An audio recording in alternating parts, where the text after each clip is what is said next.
Trzech nierozłącznych kumpli jak trzy nierozłączne paski na dresie. Kajtan, mięśnie. Bajka, prawo jazdy i brak fury.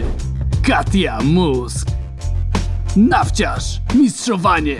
Bo to jego gra. Slavborg, samo badaj temat. Siemanko, siemanko, tutaj Nawciarz, czyli projektant i współwydawca Slavborga, czyli haka Morgborka. Chociaż myślimy, że jest to coś więcej niż zwykły hak Morgborka, który jest inspirowany bandyckim pograniczem Polski, Czech i Niemiec lat 90. i początku lat 2000. Wyobraźcie sobie goblińską dresiarnię i nekromantę wzorowanego na Leszku Balcerowiczu, który rzuca klątwę transformacji na krainę i wprowadza klątwę, która sprawia, że zielonoskórzy kierują się dwoma zasadami w życiu, czyli prędkością i chciwością pomiędzy Januszami biznesu a jumakami, bandyckimi frakcjami, które gniotą zwykły zielony lud, który po prostu chce pracować, po prostu chce żyć w spokoju, ale się nie da, w takich warunkach po prostu się nie da, więc nic dziwnego, że młode gobasy, gobaski, orki, orczki i pół gobliny, pół hobgobliny i wszystko pomiędzy wstępuje na drogę procederu. I tak też się stało w przypadku trójki naszych bohaterów, bohaterek dzisiejszych, czyli Kups, a.k.a. Kajetan z niemym A. Z niemym E w zasadzie, przepraszam, to jest nieme E, czyli Kajtan. Kajtan, który jest ulicznym wojownikiem, bezpańskim dresiarzem poszukującym sensów w bezsensie, a tak naprawdę po prostu mielonki pod swoje pięści. Enter jako Katia, czyli cinkciarz, który czy która, to też jeszcze tego nie ustaliliśmy. Ja myślę, że może to być który, koniec końców.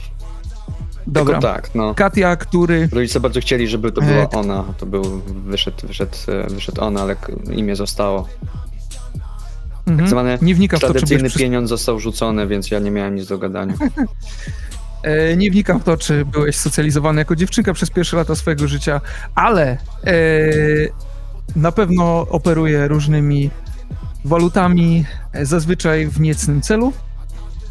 I mamy RPGową lękę, a.k.a. bałałajkę, jumaczkę wyspecjalizowaną w kradzieży wielkich fur. Jeśli potrzebujecie busika, ciężarówki, półciężarówki, pick-upa do waszych niecnych sprawek, lęka pogmera pod osłoną nocy i dostarczy wam pod dom ten pojazd. Tak jest. Dobra, to teraz mamy drobne może wprowadzenie, czym jest kraina Zgola. To była taka może nie utopijna kraina, ale dobrze się tam żyło zielonoskórym. Przez zielonoskórych rozumiemy w tym settingu wszystkie tradycyjne zielone rasy, że tak powiem, a więc gobliny, hobgobliny, orki i wszystko, co ma pół w ramach tej mieszanki, ale też trolle, ale też gnomy. Nie ma tu ludzi. Jakieś tam legendy o elfach, które gdzieś tam są, również krążą, ale to nie w Zgolu. Natomiast większą część działalności Zielonego Ludu wcześniej zajmowała praca w kopalni, która znajduje się na wschodzie krainy. Natomiast w którymś momencie coś złego zaczęło się dziać w krainie. Na przykład na blokach zaczęło się poplątanie z pomieszaniem. Człowiek szedł spać na parterze, a budził się na 7. piętrze. Miał w piwnicy rower, a następnego dnia w piwnicy była zupełna ciemność i temperatura minus 20 stopni. Puszcza, która okala krainę Zgola od północy, zaczęły się pojawiać historie o tym, że jakieś tajemnicze szepty w lesie, zęby na liściach, a nawet jakieś inteligentne drzewa, które zaczęły i krzewy, które zaczęły zagarniać coraz więcej otoczenia. Natomiast na południu krainy, za rzeką, przez którą przechodzi przejście graniczne. Pomiędzy czym a czym? No słuchajcie, tutaj się zatarło, może wskutek klątwy, a może wskutek czegoś innego. Pomiędzy czym a czym to była granica? Jakie to były jakieś instytucje, organizacje polityczne, państwowe? Nikt tego teraz nie wie. Natomiast jest przejście graniczne między północą a południem, nad którym panują celnicy, celniczki pod przewodnictwem Unty. Trollicy, zresztą trolle w Przedmieść to głównie właśnie się rekrutują do pracy celnej i jak zresztą wiele frakcji zgoliańskich, to są totalnie skorumpowane istoty i ich jedyną lojalnością jest pieniądz po prostu. Natomiast na południu mamy Gurlic, miasto niegdyś turystyczne, teraz siedziba firm krzaków, skamerów, MLM-ów, goblińskich Amwayów i wygasłego wulkanu, który się nazywa Landeskrone, nad którym przechodzą bardzo dziwne zjawiska atmosferyczne. Jest to ponoć siedziba nekromanty, który rzucił klątwę na krainę i w wyniku klątwy właśnie Jumaki wzrosły w siłę i Janusze biznesu, którzy gniotą zgoliańską młodzież, starość i wszystko pomiędzy. Natomiast mamy Bałałajka, Kajtan i Katia muszą się jakoś odnaleźć w tej rzeczywistości. Nie zawsze, zazwyczaj nielegalnymi środkami, zdobywając środki. I teraz tak, zaczynamy od tego, że czy się znacie, czy nie, to nie jest ważne, dlatego że huk, błysk, brzęk tłuczonego szkła, piękny Merol rozbił się koło was. Może się przewróciliście, może nie, ale jest szok. Spoglądacie po sobie. Z Merola wychodzi uzbrojony w kajdany, w ketę, w złote kajdany, sygnety na każdym palcu. Wielki ork w czarnej skórze, ma za pazuchą pistolet, rzadkość w tych rejonach i po prostu zaczyna na was krzyczeć. Co wy zrobiliście? Przez was rozbiłem swoją furę, za to zapłacicie. Ja myślę, że w tej sytuacji najbardziej wygadana osoba, najbardziej ta, która sprawiłaby, że właśnie trafiliśmy w kłopoty, to byłaby Katia. Katia jest czarnoskórą orczycą. Nie, przepraszam, to miał być facet. Katia jest czarnoskórym takim goblinem, niziutkim takim, który kiedy chodzi i kiedy gada, to podskakuje z przyzwyczajenia, że jest taki niski, żeby właśnie podskakiwać do frajerów. I takim frajerem jest jednym z tych kierowców, a akurat kiedy my przechodziliśmy przez ulicę, byliśmy zagadani między sobą, co właściwie teraz zrobić, szliśmy na targ sobie coś kupić, bo akurat mamona wbiła, tatuszek sypnął grosiwem i szliśmy sobie na jakieś fajne jabole. I ten frajer właśnie wjeżdżał w zakręt, zobaczył nas, stwierdził, że nie jesteśmy warci świeczki i zaczął hamować, tylko tak, ja odskoczyłem, jak to ja, sobie skaczę non-stop. Bałałajka to za chwilę nam powie, ale ja myślę, że on nie sra, nie? On po prostu patrzył prosto w reflektory i nie zesrał się, więc stał jak ten kij. I właśnie usłyszeliśmy ten kraksę i wrąbał się prościutko w którąś z okolicznych lamp. Katia, ubrany w puchową kurtkę, która sięga mu do kolan, a jest to normalnie kurtka, tylko jest kurtka po jego starszym bracie, który jest półgoblinem i akurat on był troszeczkę wyższy. Jest takiego chamskiego, jaskrawo-niebieskiego koloru, takiego który kiedyś niebo było takim kolorem, w tym momencie już dawno przestało, w tym momencie z fabryki, z kopalni smog pokrył całe sklepienie. Myślę, że oczywista dresiarska bluza z kapturem, która jest nałożona na czapkę z daszkiem, a czapka z daszkiem w tym momencie takimi 3 wielkimi białymi paskami jest przecięta. I Katia odpowiada bardzo szybko i prędko. To ty chujowo jeździsz, penisie! Uważaj! Jak się reszta ekipy zapatruje na te brykania Kati? No ja myślę, że do Kajtana doszło to w tym momencie. Bo jeżeli ktoś z boku by na niego popatrzył, to on stał twardo i nie speniał przed samochodem. Ale Kajtan wie, że on dopiero teraz zauważył, że jakiś samochód się rozbił, bo zastanawiał się, czy 1 złoto starczy mu jeszcze na zagrychę, bo całe pieniądze wydał na flachę. I on nawet się nie zorientował, że coś jechało, że trzeba było uskakiwać. Ale teraz jak usłyszał, że to ty pojechałeś, penisie, i to od Kati, którego cały dzień namawiał, żeby zapytał kogoś, czy ma 2 monety, czy ma szluga, a on nie chciał tego zrobić, no to niewiele myśląc sięgnął tylko do kieszeni swojego dresu, który pod spodem wypchany jest, jakby miał coś pod spodem. I tajemnicą Poliszynela jest, że zawsze Kajtan nosi ochraniacze do kickboxingu na nogach pod dresami, suspensor, nawet sobie pokroił tą taką tarczę, którą trzyma się na ręce i pasem starego przywiązał do klaty. Ja myślę, że teraz w jego ręku pojawia się artefakt, który zawsze zwiastuje tylko jedno. On już wkłada zęby. Czy Bałałajka jest głosem rozsądku w tej ekipie, czy dołącza do eskalującej sytuacji? Ponownie przypominam, że ten ork, który na was krzyczy, ma broń palną i ochroniacz na zęby nie jest tarczą, jaką ci się wydaje, że jest. Okej. To Bałałajka rzuca puszką z niedopitym energolem w tego auto. No spadł stąd! Już! Zdaję sobie sprawę Okej, z jednej czyli rzeczy. jest... Mhm. Ten Glock, Mhm. ten cały on kasty w piersionach i tak dalej, ten Glock ładnie by wyglądał w naszych rękach. Tak. Teraz taka ważna informacja, że jeżeli tutaj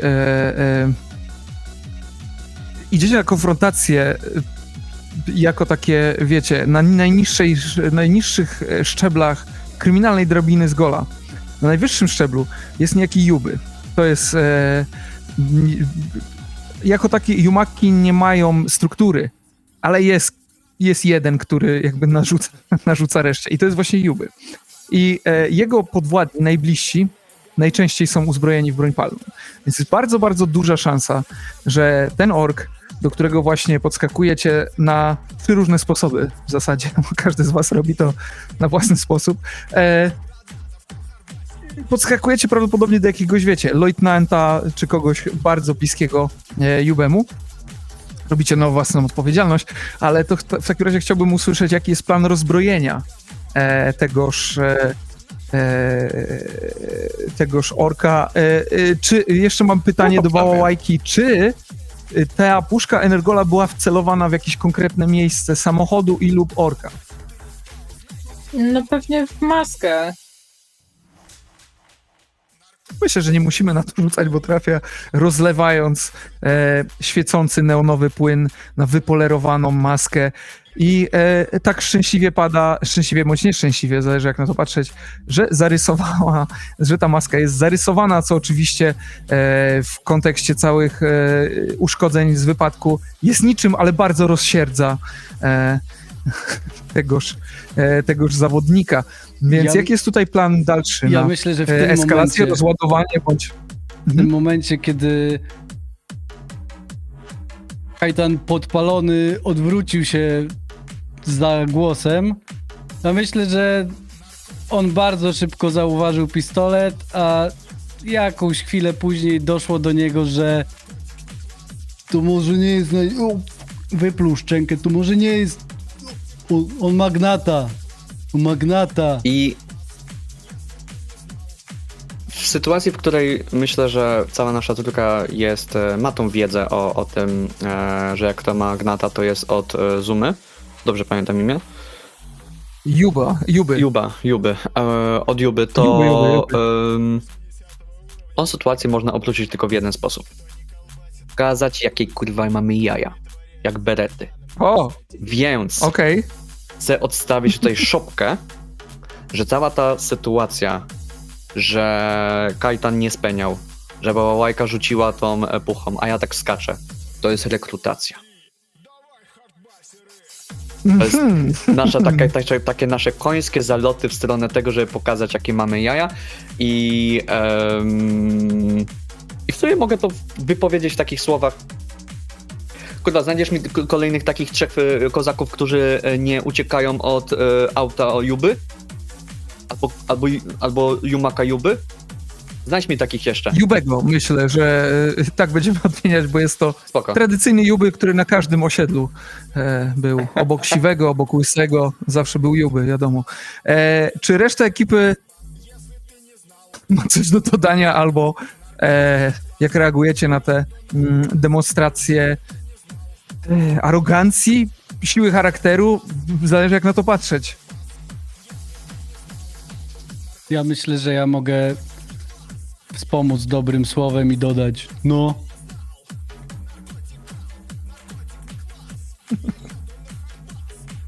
Bałałajka? Padam za chwilę na to samo, czekaj.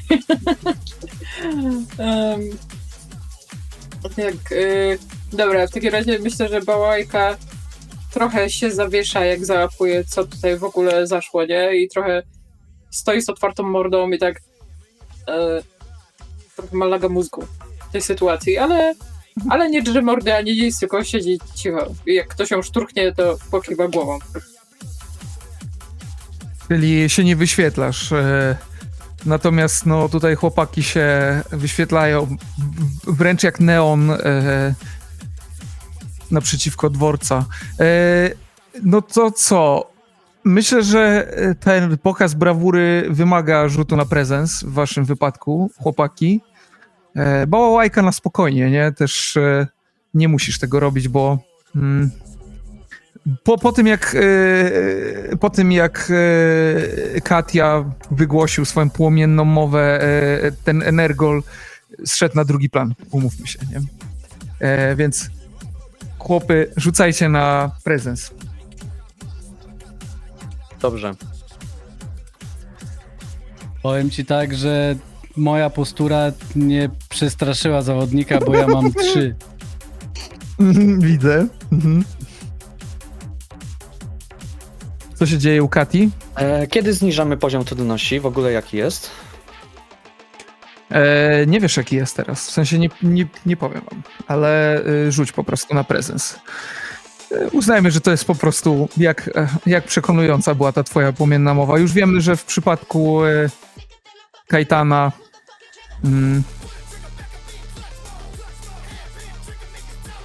Coś jeszcze mam powiedzieć? Okej.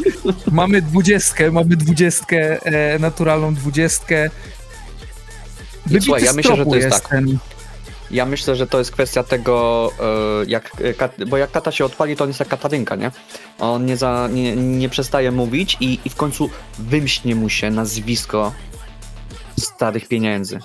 Bo on jest ze starej linii cinkciarzy. Każdy po kolei łoił miasto z Gol na podatkach, na pieniądzach, na przekrętach i nazwisko Szlag jednak ma w sobie trochę wagi. No, jestem Katia Szlag.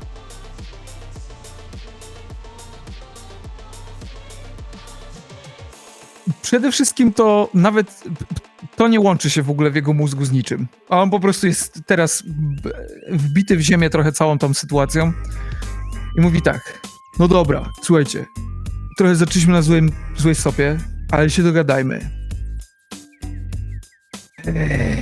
Coś umiecie robić? Ja zawsze szukam jakichś młodych duszyczek, sprawnych rączek. Chcecie coś zarobić trochę pęgi?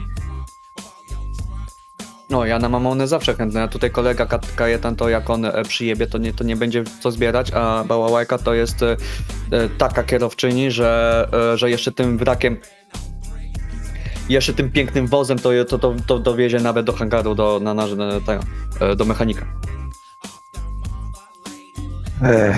Wzdycha ciężko, jak patrząc na was. Robi sobie takie, wiecie,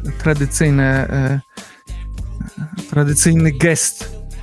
Tradycyjny gest w pierdolu, ale bardzo performatywnie, czyli chrupią kości w jego dłoniach i mówi, no dobra, to podbijcie do banderozy. Banderoza to jest taka...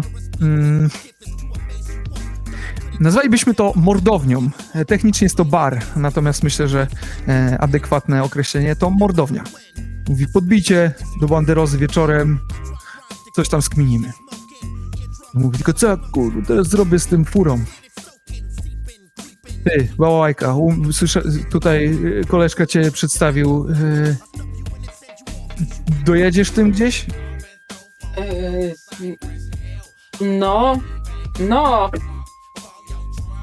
No wszędzie, no. Mhm. On odchodzi, mówi, dobra, moment, wyciąga cegłę, komórę, nie, coś tam dzwoni, coś gdzieś krzyczy i mówi, dobra, tu jest adres, daję ci wizytówkę i to jest warsztat Mariana. On jest przy ulicy Cudów. Ulica Cudów to jest taka dzielnica, którą przejął Spidosi. Spidosi to jest taka frakcja w Zgolu, która jest opętana manią wyścigów. Organizują wyścigi, biorą udział w wyścigach i prędkość to ich życie. Ty jesteś cała podjarana, bo jesteś fanką wyścigów. Ale gdzieś z tyłu głowy masz to przerażenie, że okej, umiesz jeździć dobrze, ale bardzo źle się czujesz w furach. I on po prostu bez słowa odchodzi, mówi wieczór w banderozie, podrzućcie furę do Mariana, elo, poszedł. Nie ma go. Ja Zrobiło myślę, się z że- biegowiska jakiejś dzieciarni goblińskiej, coś tam, wiecie, obczajają furę, sprawdzają felgi, wiecie tam, bo to jest rzeczywiście imponujący samochód. Zdecydowana większość jest wyższa ode mnie. I myślę, że ja pomimo takie o pół głowy, nie? Ale dalej. Więc ja myślę, że ja tą dzieciarnię próbuję właśnie tak sio owce do szkoły, jarać blanty. Ale już. I tak naprawdę zostawiam... Niektóre już to robią, niektóre już to robią. Zostawiam bałałajce, co jest bałałajce. Bałałajkowe. O. I... Ja teraz pewnie czyszczę rękawem maskę za drgolenie. Auto jest w kiepskim stanie, natomiast jakimś... no, pojedzie. 28 na godzinę max, ale pojedzie. Ja myślę, że już Kajtan wbił na przednie siedzenie pasażera i klika te wszystkie schowki, sprawdza jak lusterka się ruszają, czy korbka dobrze działa i podnosi, opuszcza tą szybę, jarając się, że siedzi w takiej furze. Jeszcze miał w głowie, żeby krzyknąć do typa, coś zagadać, żeby zrobić takie lepsze wrażenie, ale jedyne co mu wyszło to ej mordo, fajne buty masz. On tego na pewno nie słyszy, jak coś. Nie, ale to przemknęło niezauważone i czas było schować się do samochodu, bo może to jednak nie było dobre wrażenie. Bo jak z tą furą? No, kurde, może wypadałoby ją coś, chociaż my ją mamy wieźć do warsztatu, tak?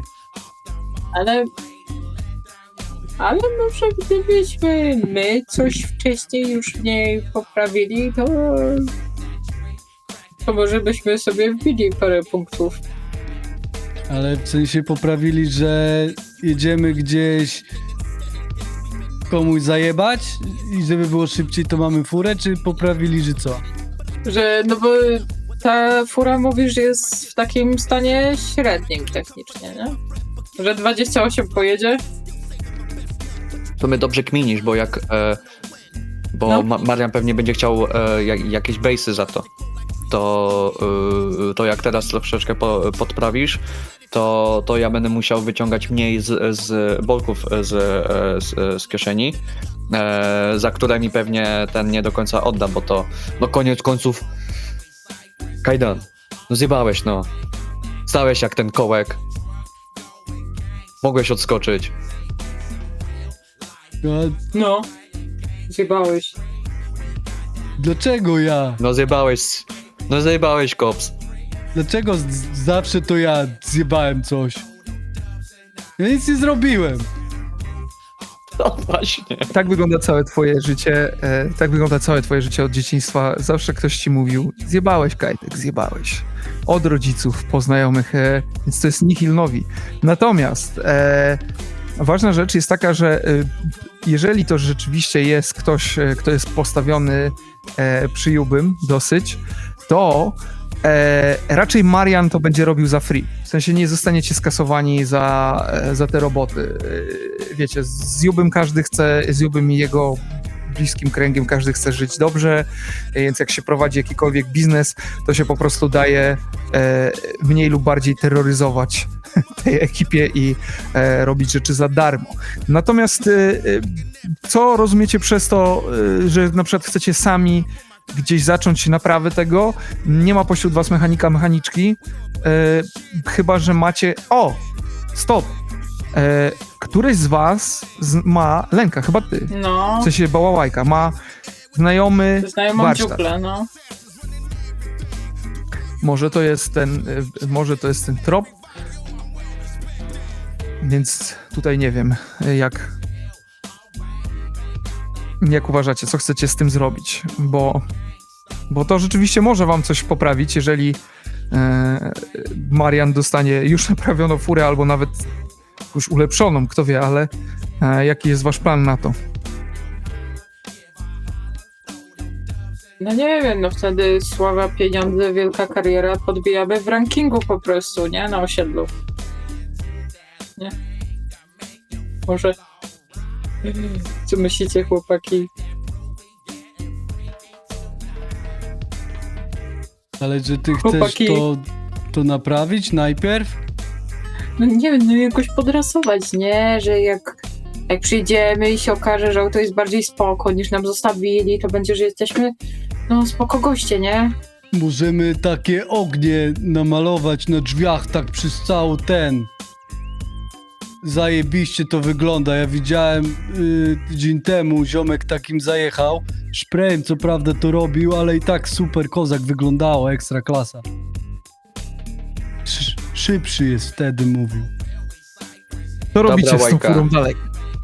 Łajka, pamiętasz jak ci mówiłem? To, że jesteś najlepsza na Pegasusie samochody, No.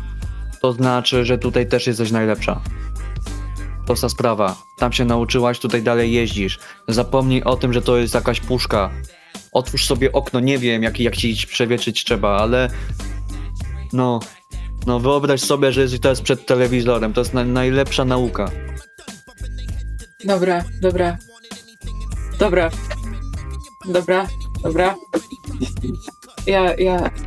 Ja to umiem, ja to ogarnę. Dam radę. Siadam. Telepiesz się cała. Czy to od tego energola, czy od nerwów? Cholera wie. Ale siadasz i próbujesz odpalić furę. Odpala się. Natomiast jedzie bardzo wolno i prowadzi się bardzo ciężko. Jak daleko jest do tego warsztatu? Za daleko. Co się dzieje? Kuba. Nie pękaj, energola ci kolejnego kupię. Co się wszystko trzęsie. Kajdan, pamiętasz co ona jeszcze to się lubi? wszystko trzęsie. I śmierdzi, też strasznie śmierdzi. Pożygam się zaraz, chłopaki. Ale weź patrz na drogę, dobrze ci idzie. Mordeczko, słuchaj. Ty tym kółkiem kręcisz najlepiej, chciej nas wszystkich. Gwóźdź ścisłości w ogóle nie idzie jej dobrze, jak coś. Nie idzie jej dobrze, jedzie tak wolno. Jedziecie w ogóle w kakofonii klaksonów, wyzwisk, bo jedziecie 28 na godzinę, nie? A te wszystkie fury albo was mijają tam, gdzie nie da się mijać, to jadą wam, wiecie, centymetr w zderzak i jakieś krzyczą rzeczy.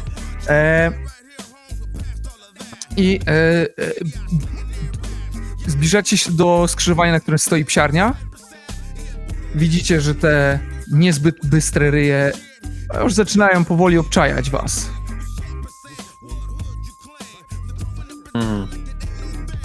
Wszystko dobrze. Że ja wyciągam mapę. Kajtan, wyciągnij połówkę. Tam spod dresu taka zmiętolona połówka rozprostowywana teraz na tej tapicerce i przykładamy je do siebie i one tak idealnie pasują. Po prostu łączą się w jeden krajobraz. Zaczyna od tej mapy bić lekkie światło.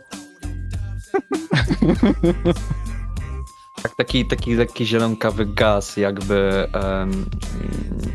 ona sama w sobie generowała. Ja myślę, że trzeba tutaj inaczej pokierować. Po prostu skręcić w jakąś uliczkę, spróbować tą psiarnię schować. Spróbowalibyśmy we dwójkę, co ty na to, Kajdan, że pomożemy Łajce skryć się przed psiarnią. Jakby w pewnym momencie mówimy w prawo skręć. Ale tam jest rów, w prawo nie pękaj.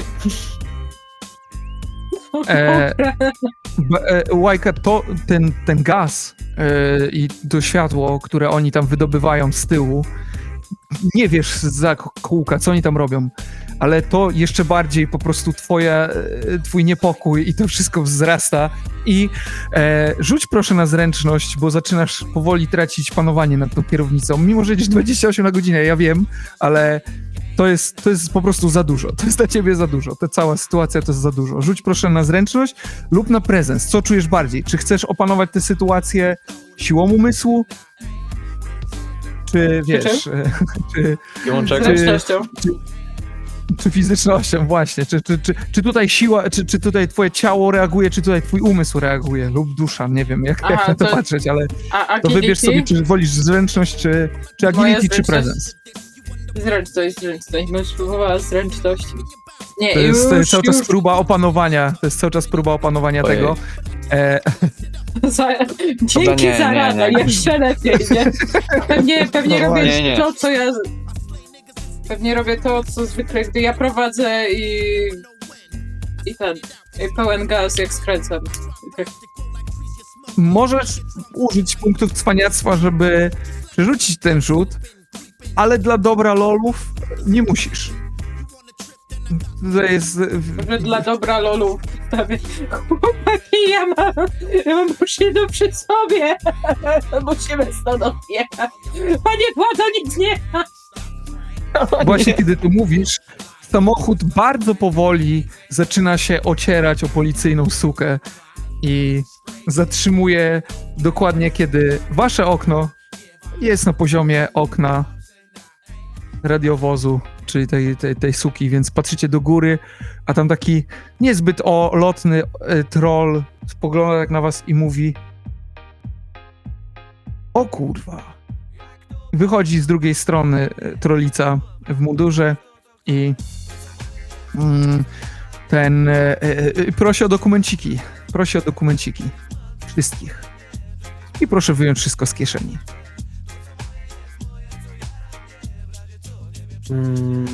Ja się odwracam w stronę pana i uśmiecham się i zaczynam kręcić włosami. Co się tak przypadkiem stało, proszę pana? Zepsuł się! Potrzebujemy pomocy! Tutaj tak też ważna informacja, że psiarnia jest jeszcze bardziej skorumpowana niż celnicy i zazwyczaj siedzi w kieszeni Jumaków, Jubego szczególnie, więc to nie jest kwestia tego, czy złamaliście prawo, tylko czy i jak się wymigniecie z tego wszystkiego, więc tutaj wszelkie drogi korupcji są otwarte, tylko po prostu musicie wybrać jedno z nich. Ja myślę, że ja chciałbym się nachylić z tego przedniego siedzenia, tak żeby dostrzec podwójny podbródek policjanta, który stoi wyżej niż dach tej fury. Sorry mordo, wiesz czyja to fura? No mam nadzieję dowiedzieć się dzięki dokumentom. Spójrz na lakier i na felę. Aha. On jest taki trochę rozkojarzony, jakby całym tak ten. Patrzy mi. Patrzy trolica wzrokiem na tego, który siedzi w suce i tak mówią.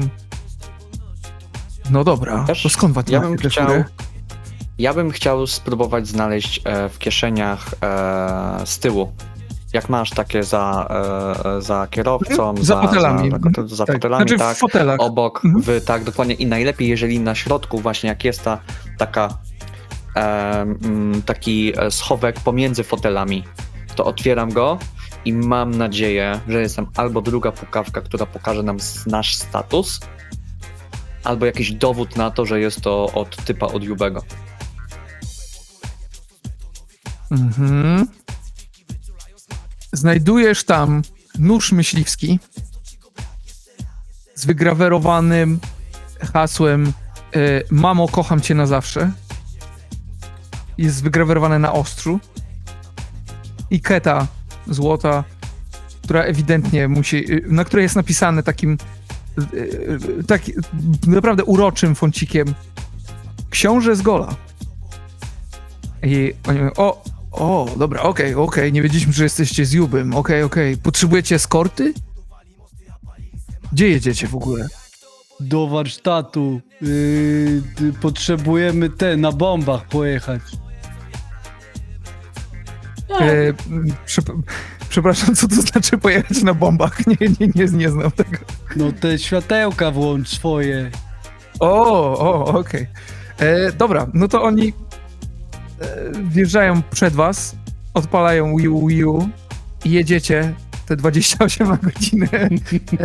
Bałałajko, jak daleko jest ten warsztat? Mam nadzieję, że już bliżej. To jest bolesna podróż. Ona trwa. Obiektywnie to może być nawet kwadrans, ale czujecie, jakby to było przynajmniej godzina. I to jest. Nie wiem, który z was ma tą flachę i tak sobie.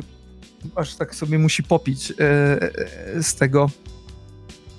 tego wszystkiego. Dojeżdżacie pod warsztat. Pan władca się kłania i odjeżdża, suka w siną dal. Wybiega. Kto jest właścicielką tego warsztatu?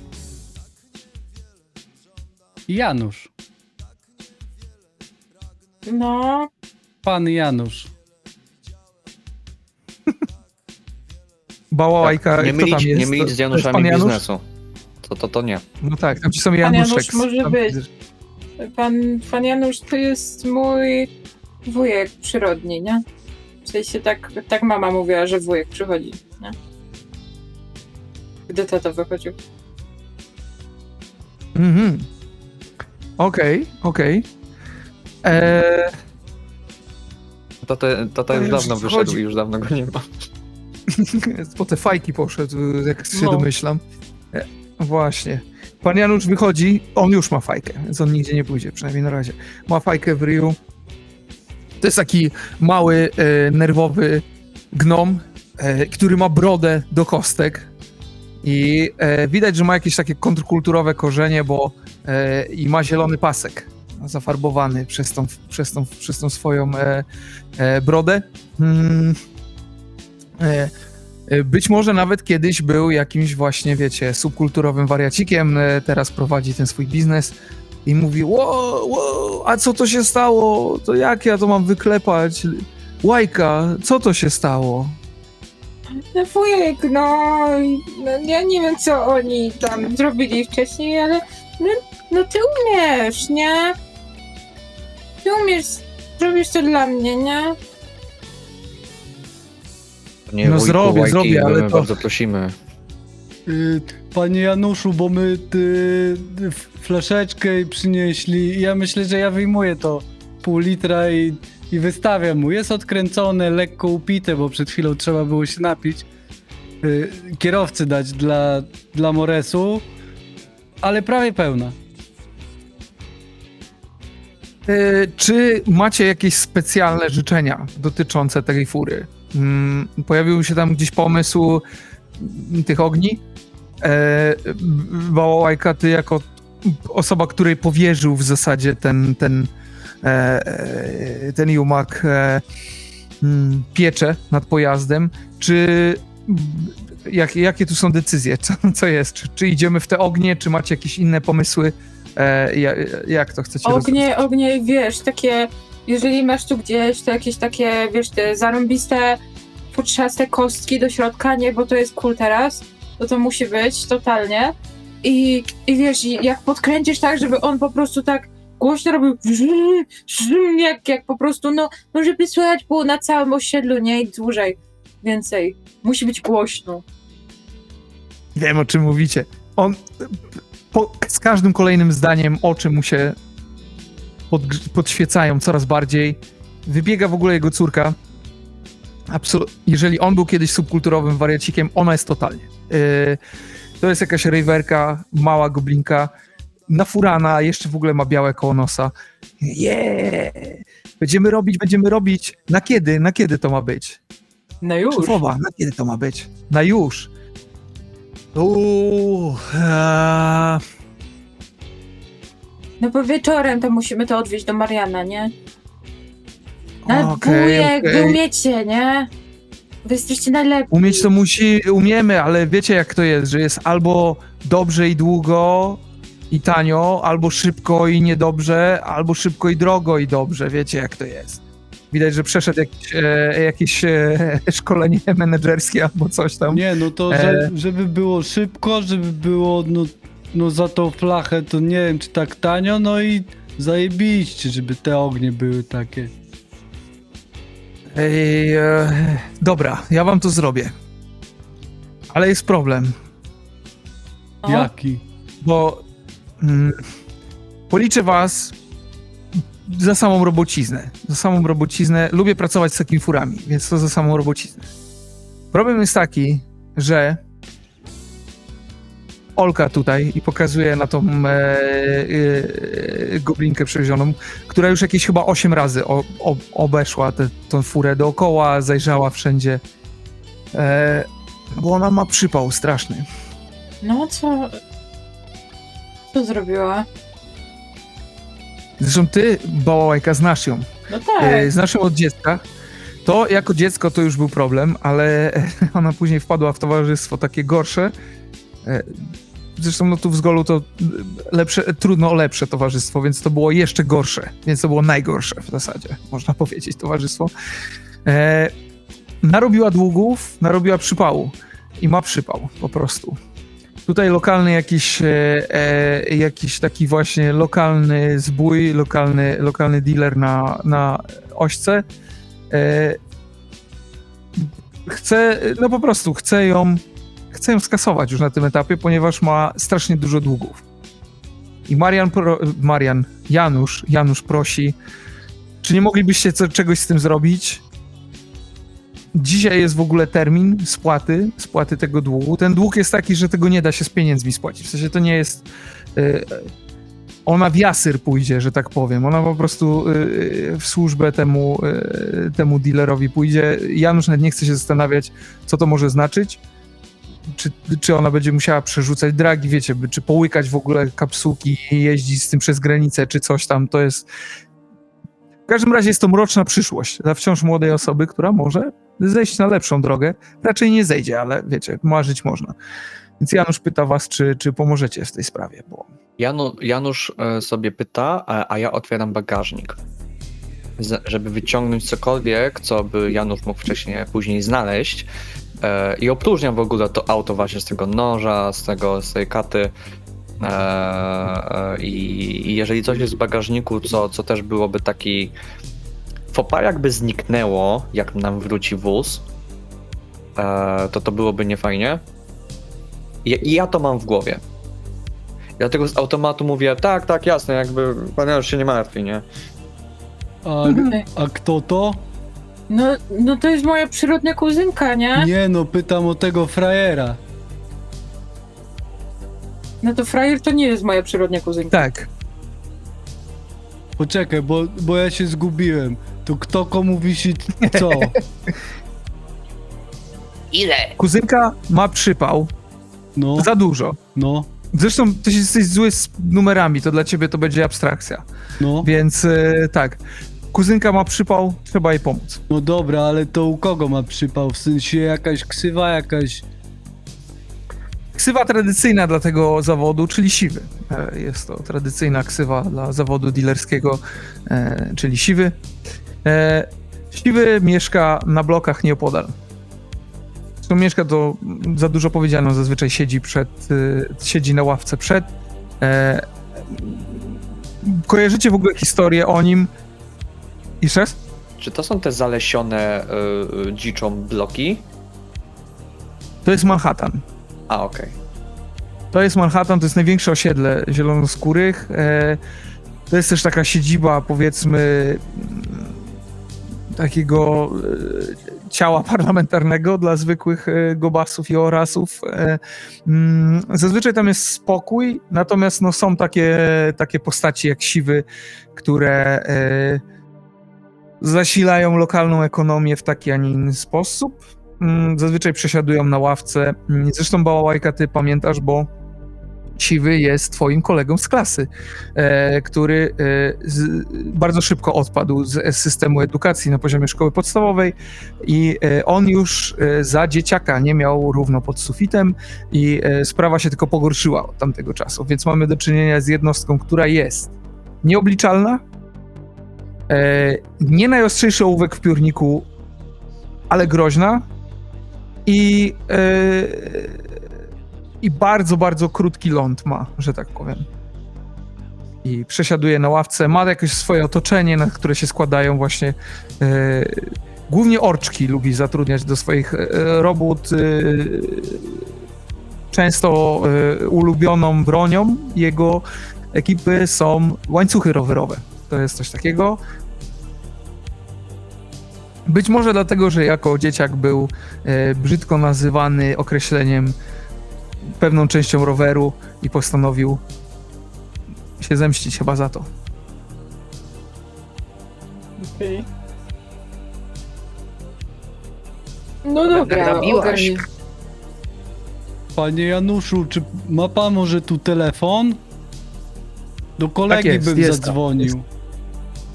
O, okej. Co to za kolega? I wiesz co, to jest... Znaczy to już pytam ja, nie Tak, Janusz. to jest kolega, który mieszka na Manhattanie i my razem sobie ćwiczyliśmy low-kingi, jakieś takie techniki na przytrzepaku. Low. Masz na myśli low kick, ale to jest twoja wersja low kicku? Nie, no taka technika. To No, ty nie znasz low-kingów? w sensie, jakbyś się znał, to byś wiedział. Niski król. Więc my tak właśnie. trochę bardziej w ten sport razem. No i on tam mieszka i on mi kiedyś dał numer do swojego mieszkania, więc ja myślę, że ja dzwonię i takim potulnym głosem: dzień dobry pani Marzenko, Kajtek z tej strony, kolega Bartka, czy mogłaby go pani prosić do telefonu? No.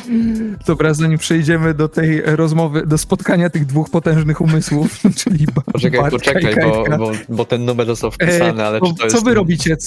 Co Bałałajka robi? Co robi, kiedy Kajtek poszedł na ten właśnie, wiecie, odpalenie najpotężniejszego think tanku na blokach?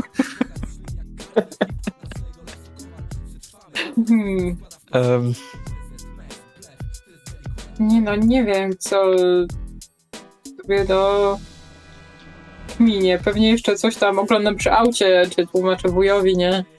To jest takie czekanie teraz, a tłumaczenie to pewnie, no, że musi być zium, żeby robiło i żeby było szybsze, nie? I w ogóle, że że to będzie najlepsza fura na dzielnik. Totalnie. To jest język, który Janusz rozumie. Co robi Katia tymczasem? No, Katia otwiera bagażnik. Katia opróżnia to auto ze wszystkiego, co jest cenne. Czyli mamy tak, I wszystko Teketę, pakuje nóż do swojej myśliwski. torby sportowej. Tak. Nóż myśliwski, keta i worek łożysk kulkowych. To miło, Który może być użyty jako broń. Może być użyty jako broń. Dobra, tymczasem Bartek ma jeszcze bardziej uszkodzony mózg niż ty.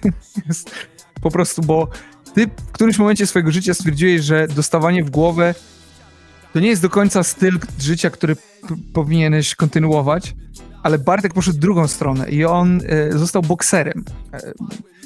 Bo ty poszerzyłeś ten swój repertuar. Low kingi porzuciłeś. Jesteś wysportowany, ale Bartek założył klub pięściarski na osiedlu. I problem jest taki, że on nie wiedział nic o boksie i bardzo dużo razy dostał w głowę. Więc odbieram i... Kojtek? Ja bym chciał się dowiedzieć od niego. Oczywiście tam używając prostych słów typu mordeczko, temacik jest, musisz mi nawinąć Tak, coś tam. Tak. Myślę, że dla dobra wszystkich nie musimy odgrywać tej rozmowy, bo to Tak, obrażenia mentalne. Tak. Pominijmy to, bo IQ spada od słuchania tej rozmowy, dlatego nawet pomocnik pana Janusza wyszedł z warsztatu, a on rzadko wstaje z miejsca. Pani Bożenka poszła na targ. Kim jest, w sensie inaczej, 2 pytania. Czego chcesz się dowiedzieć? Właśnie, czego chcesz się dowiedzieć? Czy ten siwy to jest lamus? Czyli, czy jest on groźnym zawodnikiem? Czy może nie? Oraz ile chłopaków można się spodziewać na jego zawołanie? Więc tak. Czy jest to lamus? To jest trudna odpowiedź, dlatego że w skali globalnej całego Zgola absolutnie jest to lamus. To jest po prostu gościu, który ma zawsze chrzczony towar, nawet jakiś średniego szczebla pomagierzy Jubego, nawet nie chcieli mieć z nim nic wspólnego, nie włączali go w nic i nawet zostawili mu ten obszar, jego terytorium, on tak dosłownie lubi mówić o tym, jego terytorium, to jest tak naprawdę klatka schodowa i 2 ławki obok, to jest jego terytorium. To jest po prostu maks jego imperium, więc tak. Natomiast jak to często bywa z idiotami tego typu, tam, gdzie mu nie starczy strategicznych umiejętności intelektu, nadrabia okrucieństwem. Więc to jest po prostu gość, który jest absolutnie nieobliczalny, lubi tymi łańcuchami rowerowymi klepać, ma 3 orczki na zawołanie, prawdopodobnie jest to układ typu poliamorycznego i w zasadzie to jest to. On też respektuje zasady układu sił w mieście,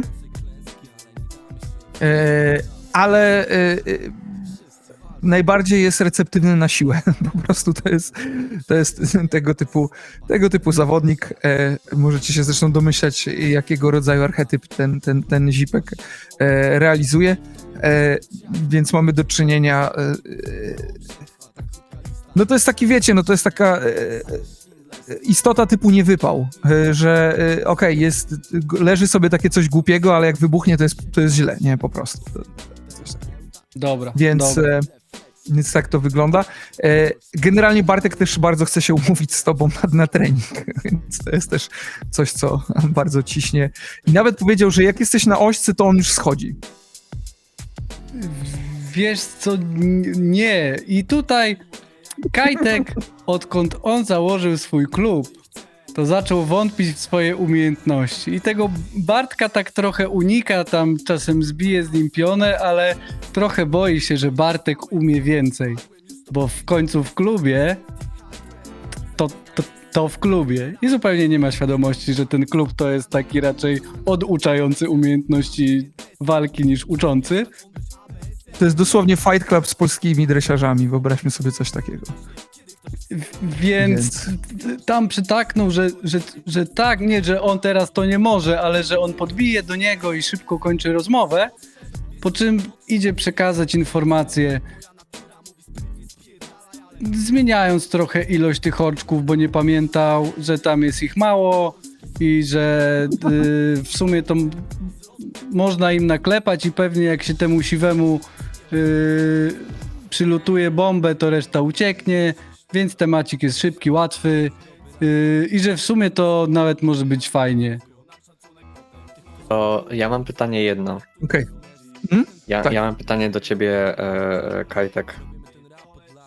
Czy my już jesteśmy na takim poziomie świadomości, że ja tak jak... że ja potrafię przetłumaczyć twój bełkot na fakty? Zdecydowanie tak, nie? W sensie wiesz, że w sensie, że Kajtek też jest podjarany, że jak on mówi, że będzie fajnie, to znaczy, że i łatwo, to znaczy, że niekoniecznie będzie łatwo. Tak, To możesz znaczy, że robić za tam chce translację. jechać. Ja myślę, że Katia w takim razie już tak z torbą sprawiającą, że trochę gibie się na stronę, po której ona mu ciąży. Jedną ręką właśnie poprawia sobie tą torbę, a drugą ręką poprawia sobie tego kopra pod nosem. I słucha, ocenia. Jakby to.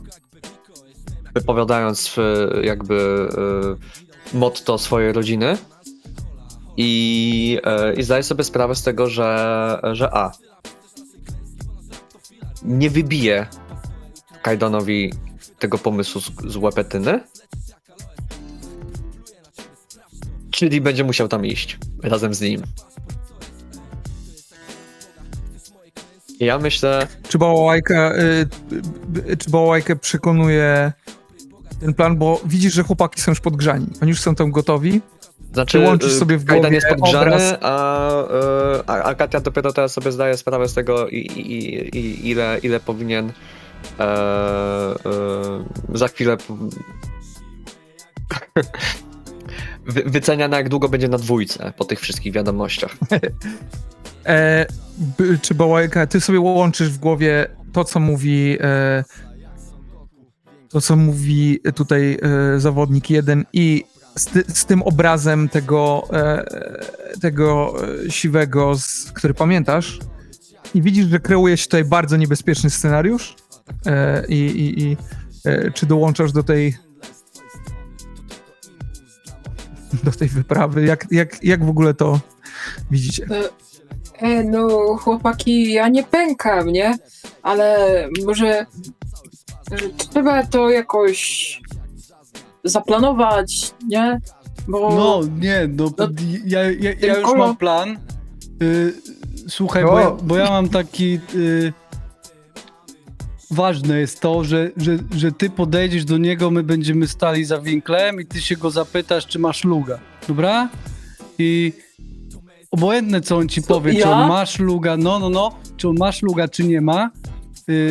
Jak nie ma, to możesz powiedzieć na przykład takie pytanie, a jak znajdę, nie? On mówi, nie mam, a ty się go pytasz, a jak znajdę?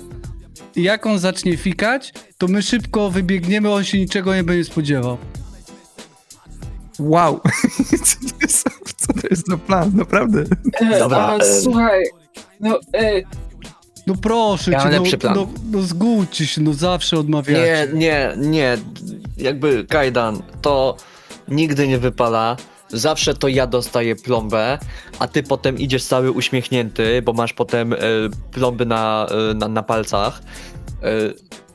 No nie, stary, słuchaj. Zrobimy tak. Ty mu naklepiesz, ale jak ja powiem, że klep, okej? Ale Serio. Serio, ale brachu sztama. jutro zrobimy Dostaniesz po to, co mojemu, chcesz. dobra? Jutro po mojemu. Po połowie. Drugą część. Jak będziesz go klepał, to zrobisz to po swojemu. On tak Wow. widać, Ja ci to załatwię. że jego twarz stężała. Mocno się zastanawia, żeby skwitować to. No dobra, powiedziałem no to Powiedziałem to cyfrę, trochę. druga. To trochę po twojemu niech będzie. Zajedziemy do niego tą furą, zaprosimy go do środka, że niby Juba ma ofertę. Juby ma ofertę. A jak tam wejdzie do środka, nikt nie będzie widział, jak sklepiesz mu dupala i Ale- zrobimy ale- mu taką wycieczkę wokół blokowisk, o której nie zapomni. Ale ja się nie uczyłem bić w ciasnych tych, w sensie mój kolega chodził na... To na zamknij takie- oczy i wyobraź sobie, że jesteś w klatce i mamy tego. I te mieszane MMA. Kto wklepie jak nie ty, Kajdę? Nie no dobra, No. po prostu wiecie, no są takie kursy walki tam w budce telefonicznej. Ja na takich nie byłem, to w autobusie. Nie no, postaram się. No, To jest w ogóle do ciebie dobry pomysł na biznes. Czekaj, bo to Kursy masz- walki w budce telefonicznej w Ja do autobusie. ciebie podchodzę, podaję ci jeden z tych moich nożyków, których się zawsze bawię, że rzucam je jak te z kreskówki, nie? Tak prościutko, takie podłużne, małe nożyki do rzucania. Ja ci daję jeden taki i mówię ci, no, masz tutaj trochę racji, że maczeta za długa pała na to jest i musisz teraz mieć krótszego, żeby go tam w ciasnocie docisnąć. Więc w sumie jak będzie się pultał, to masz to na rezerwę. Dobra, Dobra. czyli rozumiem tak, że czekacie aż samochód zostanie naprawiony i kiedy zostanie naprawiony, to wchodzicie w temat typu podjeżdżacie furą do Siwego, mówicie hej, dawaj tutaj Juby ma ofertę, on wchodzi i wtedy wypuszczacie bestię z klatki, że tak powiem, czyli Kajtan robi po prostu, no wciela w życie wszystkie lekcje z... Aha, ty mówisz, że nie wziąłeś udziału w tym Nie, wspaniałym nie. kursie walki w budce telefonicznej, ale... Jeszcze nie. Mhm. No To- dobra, To jest no to... takie małe marzenie, żeby w końcu pójść na takie zajęcia, ale nigdy hajsu nie starcza. No i to tak. może dzisiaj no, zarobisz. Dobra. Mija trochę czasu, auto jest wyklepane i jest... Wygląda skandalicznie, od razu wam powiem. To jest po prostu koszmar. Te płomienie są... Miały być Hot Wheelsy, a wyszło, wiecie, naprawdę PGR, nie? Jest źle, jest po prostu źle. Wyszły desoraki. Nawet... Tak, właśnie. Nawet, wiecie, nawet w wymiarze estetyki, po której się poruszają Yumaki od Jubego, która, umówmy się, to też nie jest żadna wspaniała estetyka, nie jest to nic imponującego. To wygląda źle, ale fura jest wyklepana. Jest to, o co prosiłaś, Bałałajka, czyli huk silnika jest ogłuszający. Jest strasznie. Twoje anxiety w samochodzie o takich obrotach rośnie jeszcze bardziej. Więc Sama sobie więc tego siadasz za nakręciła. kółko, właśnie tak. Siadasz, no tak, to była sytuacja typu kto pod kim dołki kopie i tak dalej. Ale jest auto gotowe. Auto jest gotowe. Siwy jest kilkaset metrów stąd. dobra, no to ja pewnie co chwilę w aucie krzyczę, jak ono zadudni, to co to było, kurwa? Co chwilę mam atak paniki. No ale co, no jedziemy, nie? Ja myślę, że jak ty panikujesz, co to było, to Kajtan rzuca jakieś losowe słowo samochodowe typu lewarek, spoiler, tak, żeby tylko uspokoić się, że on wie, o co chodzi i panuje nad sytuacją. Znowu jest to bliźniacza sprawa jak poprzednia wasza podróż samochodem, czyli te kilkaset metrów, czyli nie wiem, 90 sekund jazdy, trwa w waszych umysłach kwadrans i jest to najcięższy kwadrans w waszym życiu. Zajeżdżacie pod klatkę Siwego i jest tam. Są dwie orczki imponującej budowy. Kręcą sobie tymi łańcuchami wokół palców. Generalnie jest to widok na pograniczu komedii i horroru ostatecznie. No i jest Siwy, rozbiegane oczy, bardzo, bardzo wątłej budowy zawodnik, ale jest ubrany w jakieś takie, nie wiem, ciuchy, które sugerują, że dużo za nie zapłacił. Niekoniecznie są to dobrze dobrane ciuchy, ale są to na pewno drogie ciuchy.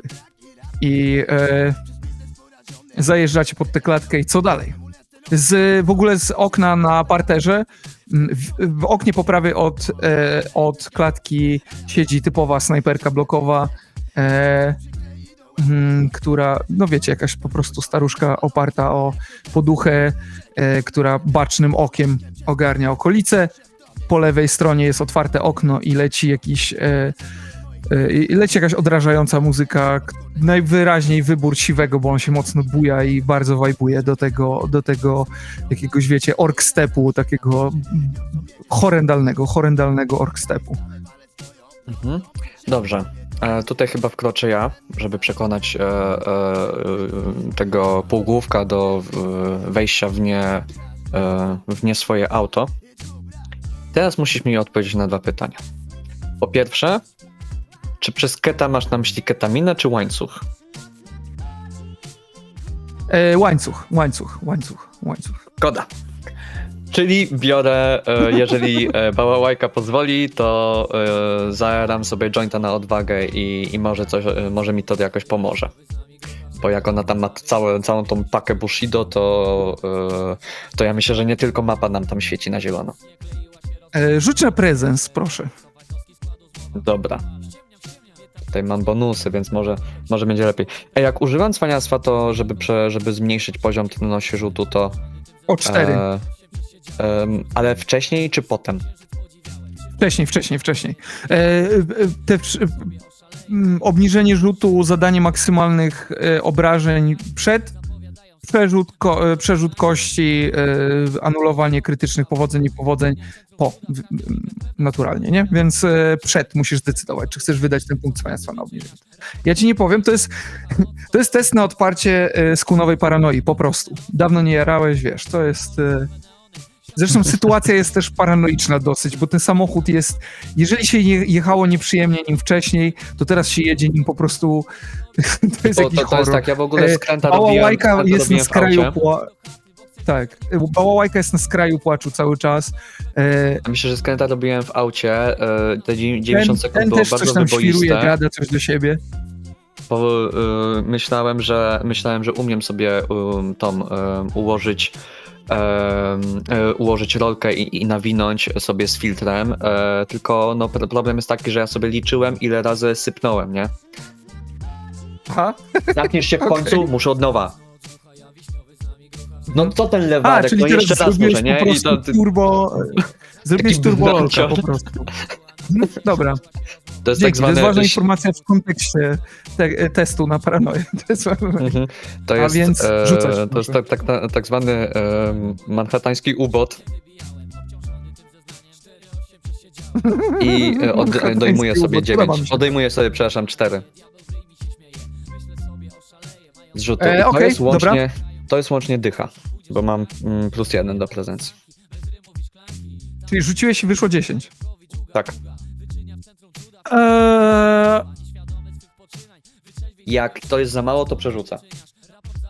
To przerzucaj, bo to już paranoja pukała do drzwi.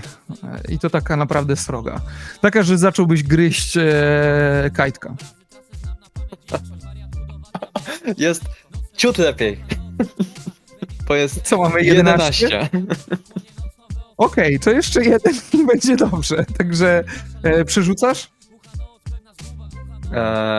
Ja myślę, że tutaj się ważą losy nas wszystkich. Jeżeli mam dobrze nawinąć gadkę, to właśnie teraz. Nie myślę o tym w ogóle, że zarąbaliśmy auto de facto ważnemu typiarzowi. Albo właśnie to mi przemyka przez głowę. Więc tak, przerzucę jeszcze raz. I to jest krok w tył. Jak Czy ty chcecie, to zużyłeś wszystkie możecie swoje mi... punkty cwaniactwa na to? Tak, właśnie To tak. jest jeden z tych jak chcecie, to możecie mi dodać. ikonicznych softboardowych momentów, czyli fail na rzut na paranoję po joincie. Więc zapraszam do... Czy dzielicie się z jejku. Teraz ja mam, wiecie, rzut na paranoję. Czy dzielicie się z Katią waszymi punktami cwaniactwa? Ja ci mogę jeden zapodać. Częstuj się. No ja... Dobra. Ja myślę, że ja już tam troszeczkę zaczynam właśnie, ręce mi zaczynają latać, ja zaczynam właśnie się jąkać i Kajtan, to co ja miałem w sumie powiedzieć, bo ja już kurde tutaj nie pamiętam, ja pierniczę, jakie muskuły ma to, czy coś usiąść mi na może, znaczy no kurwa, jak na nas usiądzie, to po nas już Ja nic nie myślę, będzie zbierać, że- więc trzeba znowu do Mariana lecieć. Kajtek z tyłu, bo ty na pewno siedzisz z przodu, żeby zagadać, Kajtek z tyłu, żeby tamten wsiadł. On tam Tak. przymierza się, jak ten cios wyprowadzić, żeby nie zawadzić o zagłówek i on w trakcie odpowiada ci, że nie no mordo, nie peniaj, ty miałeś go zagadać, a potem masz mi dać sygnał, kiedy mam mu wklepać. Easy, tamci to jakieś lamusy, jak zwracasz uwagę na orki. Patrz na tego sierpowego, tu, opa jak dostałem, o, pyk. Czyli dałeś No, mu ten, tak, to przerzuć, tak. proszę, jeszcze raz. Daję. Jest to 15 łącznie, jakby to jest siła przyjaźni. Yeah. To jest siła przyjaźni. Uspokajasz Ja się. jestem cały właśnie rozsierdzony, jak się tylko zjeżdża szyba w dół, ale jeżeli zobaczymy przez kamerę... Dym po drugiej wylatuje, stronie, wiecie, tam jest nadymione w środku. jest bardzo nadymiony. Ja myślę, że Bałajka też jest troszeczkę spokojniejsza z wtórnego dymu. No albo, I ja byłem... albo dostałaś jeszcze głębszej paranoi, to jest, wiesz, na dwoje babka. Mhm. Natomiast tak, ja po jednej stronie, kiedy jeszcze patrzyliśmy wewnątrz, to byłem faktycznie tak... Nie wiem co robić, ale po drugiej stronie w zwolnionym tempie wysuwa się właśnie ten dym, wysuwa się ten łokieć, po prostu już chłodny. Plus jak Kajtek ci opisywał, ty w głowie miałeś dosłownie po prostu blueprint się rysował całej tej akcji, wiesz, gdzie widziałeś, gdzie są te... I teraz tak, sprawa logistyczna, bo tam z tyłu są 3 siedzenia, ale będzie ciasno. Więc jak to rozwiązujecie? Jak to wygląda? Zapytam chyba głównego generała tej bitwy, czyli Kajtana, co tam? No tak jak on powie, tak będzie, nie? A tak naprawdę to myślę, że powinieneś się Enterku starać zaprosić do samochodu tylko siwego, jeżeli się uda. Tak, więc, Dobra.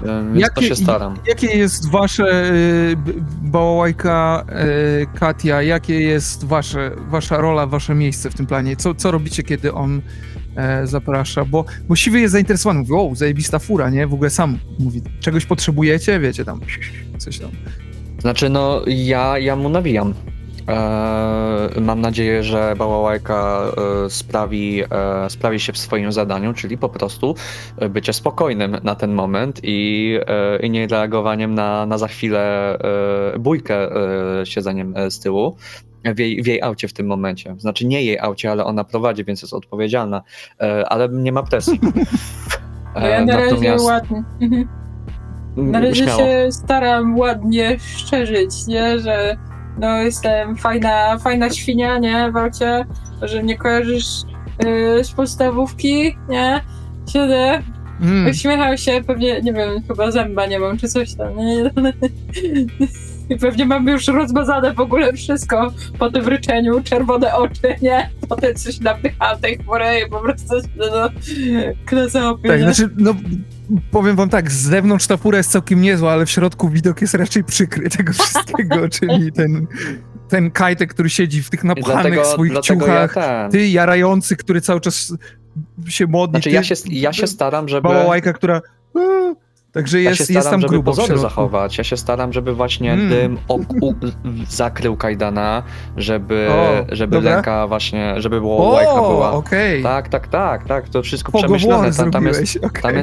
Tam jest teraz po prostu jedno wielkie oszustwo i ja chcę, żeby on się na mnie skupił, kiedy będzie wsiadał i ma wsiadać samemu. Ja na to mam nawet argument. Siwy, tak? Książę słyszał o tobie parę fajnych rzeczy. Chciałby z tobą przeprowadzić interesy. Teraz posłuchaj mnie uważnie, bo nie będę 2 razy powtarzał. To ma być sekret. Zrobimy sobie 5 minut wokół Manhattanu. Porozmawiamy sobie ładnie, 4 oczy. Wysiądziesz z nową wiedzą, nowym doświadczeniem i zadaniem. Za dużą mamonę. Wchodzisz? 4 oczy i liczy. 1, 2, 3. Chyba 6. Ja będę rozmawiał. Tam ci się dzisiaj tobie nie liczą. Zróbmy tak. Ja biorę jedną moją tutaj. Ty i jedno z was tutaj zostaje i będzie 2 na 2 i będziemy mieli spokój. Wasza fura, moja kierowczyni.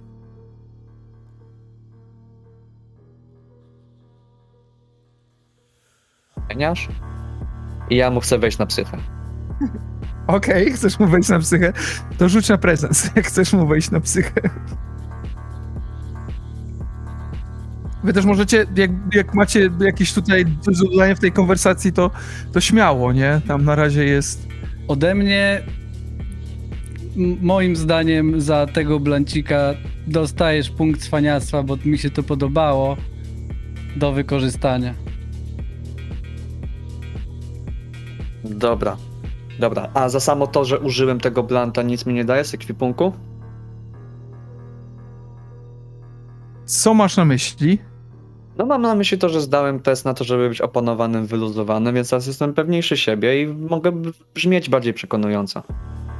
Możesz brzmieć bardziej przekonująco. Okej, no to dobra, to rzuć na A ja prezens. też mogę dać punkt? Czy to jest tak, że jedna osoba na raz? Znaczy to jest, bo chcecie, rozumiem, że chcesz obniżyć.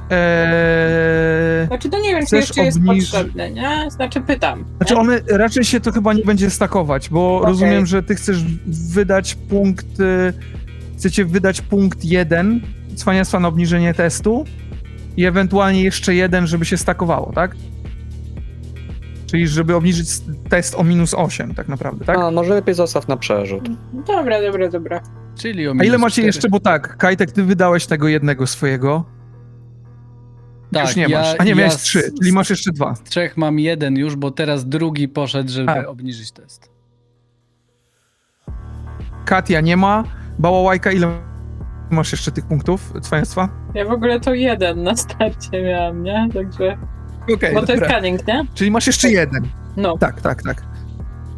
Czyli macie do kupy 2 pozostają po tym obniżeniu. No to może lepiej sobie zostawić na później, Tak. nie? Wiecie. No to pytanie, czy poza prezencją coś jeszcze będę dodawał do tego rzutu za gandzie, czy... Nie. Myślę, że tutaj to... Znaczy, rzuć i zobaczymy, co się... Może tak, rzuć i zobaczymy, co się stanie, tak? No dobra. Wiecie, ten Siuwaks To się działa ładuje. mistycznymi drogami się ten Siuwaks porusza, zobaczymy, co się wydarzy. No, z obniżonym poziomem trudności, ale niestety to jest w takim razie po prostu 8. To wystarczy. To wystarczy i... Siwy mówi, nie no kurwa, ale może ty peniasz, nie ja. I wsiada. Ale mówi, i tak, ale jedną osobę to tak, jedna osoba out, nie? No ziomeczku, dawaj, no wiesz, 3 na 1, sam wiesz, nie? Co ja mam ci zrobić? Przecież jestem jakiś mały knypeć, no. Będę mówił, gdzie jechać. Jak jesteś mały, to mi może usiąść na kolana. Hej. Zachowuję poker face'a. Okej. Tutaj twarz pokerzysty, myślę, że już słyszałem gorsze inwektywy, kiedy się targowałem. Czyli tak, mamy bałałajkę za kierownicą. Mhm. Fotel pasażerski jest pusty. Tak? No bo wy tam się bawiliście tą mapą z tyłu i tak dalej. Znaczy nie, ja teraz byłem na przodzie, kiedy pojechaliśmy. Teraz na przodzie byłeś. Teraz byłem na przodzie, Dobra, tak, dobra, żeby właśnie na dole dobra. z tyłu było miejsce. Dobra. No, ja jestem z tyłu, no i ja myślę, że to jest taki moment, w którym mi się już kończy właśnie ta pewność siebie i skwituję to, podsumowuję to wszystko jednym ostatnim zdaniem, a tak w ogóle to autko jest tam księcia Jubego, właśnie zostało i tak odwracam się, ściągam tak oczy, ściągam okulary i do Kajdana mówię, wyklepane. I Wow. ja w swoim geniuszu myślę, że on się za to, że on to załapie. I ja myślę, że ja Czy on to załapał? Pytanie. No właśnie. zwracam się do Siwego teraz. O, dobra, poczekaj mordeczko. I on wyciąga spod dresu taką kominiarę, którą zakłada sobie. Dobra, no to wpierdol. I pierwszy cios tak jak sobie wymyślił, potem on sobie umyślił, że on odleci, to go złapie, to tam wsiądzie na niego. A czy to się udało? To zobaczmy pewnie, co? Tak, najpierw rzuć na zręczność, bo to tak wygląda, że najpierw wymagałoby zręczności, jednak jak już sam się przyznałeś, nie przeszedłeś tego kursu walki w budce telefonicznej, więc jakby nie masz tej tutaj przewagi strategicznej, że tak powiem.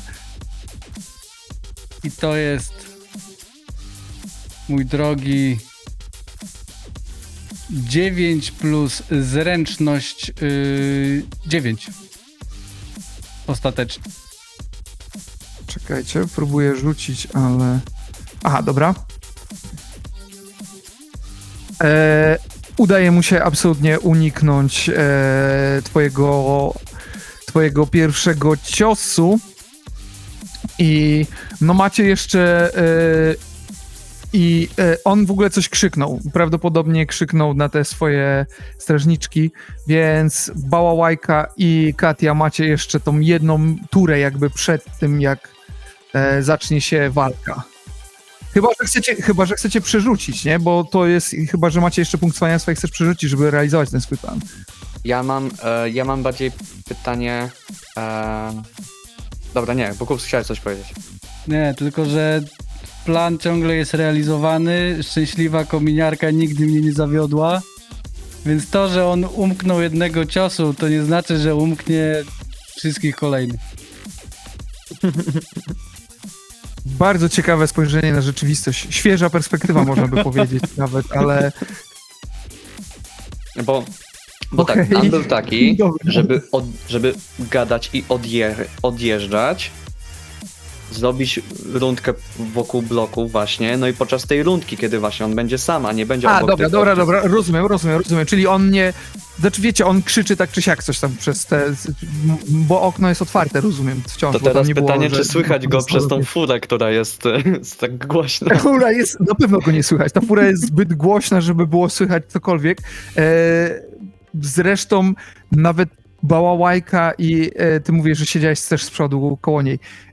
Ledwo wy słyszycie go przez ten huk silnika, ale widzicie w lusterku, że tam jest jakaś, wiecie, szamotanina i ten pierwszy cios ze strony Kajtana no nie siadł. Został zrobiony unik. Więc teraz pytanie, co robicie? Oczywiście Bałałajka prowadzisz, więc raczej nie możesz tam dorzucić się do tej walki, ale rzuć proszę na zręczność, albo na zręczność, albo na prezens znowu, czy ta cała szamotanina nie wpływa wiesz, już trudną sytuację kierowniczą, że tak powiem, że już tam, wiesz, czy nie rośnie znowu jakieś niebezpieczeństwo. Dobra. A i też pytanie, jak jedziesz wokół tego osiedla? Czy to jest szybko, czy to jest wolno, jak to jest? No staram się szybko, nie? Chociaż pewnie za chwilę, wiecie, mamy takie łup, nie? Że coś nie do końca. Ale ja za chwilę po prostu przyspieszam, jest takie gwałtowne po prostu zahamowanie, więc może przeżyjemy, no. Tak, bardzo fajnie prowadzisz to, odzyskujesz tutaj pewność. Co więcej, nawet przez ten szereg stresujących sytuacji, w których zostałaś rzucona za kółkiem, twoja pewność siebie rośnie.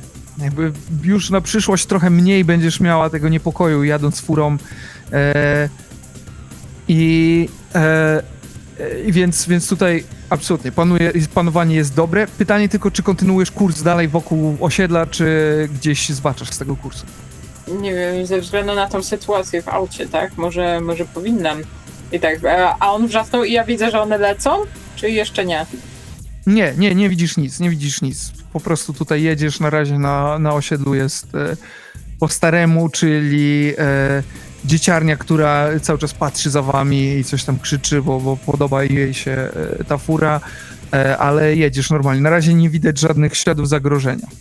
Okej, to chyba na razie zostanę na osiedlu. Katia, Miara. tymczasem. Bezpiecznie. No właśnie,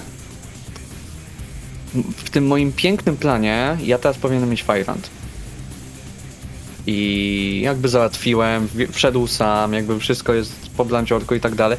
Ja teraz właśnie mam ten moment siesty, a że jestem zjarany,